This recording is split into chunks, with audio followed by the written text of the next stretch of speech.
قرض انسان کے سر پہ آ جائے تو لوگ کیا کہتے ہیں اب کیا کریں، اب قرض کیسے دور ہوگا؟ کچھ لوگ سوچتے ہیں چلو قرض دور کرنا ہے تو چوری ڈکیتی کے ساتھ کر لیں گے، کیسے یہ پورا ہوگا؟ علاج کیا ہے؟ دنیا کیسے بنے گی؟ چھوٹی سی دعا یاد کر لو۔ اللہ کے رسول صلی اللہ علیہ وسلم نے سیدنا علی کو بلایا، ادھر آؤ، الا اعلمک کلمات، میں تمہیں ایسے کلمات نہ بتا دوں، لو کان علیک مثل جبل صغیر دینا، اگر جبل صغیر پہاڑ جتنا بھی قرض ہو تو یہ دعا پڑھو اللہ قرض اتار دیں گے۔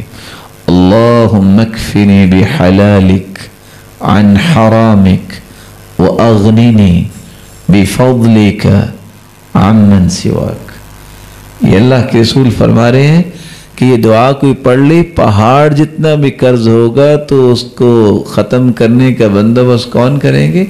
اللہ تعالیٰ۔ دنیا بھی بن رہی ہے اور آخرت بھی بن رہی ہے۔ رسول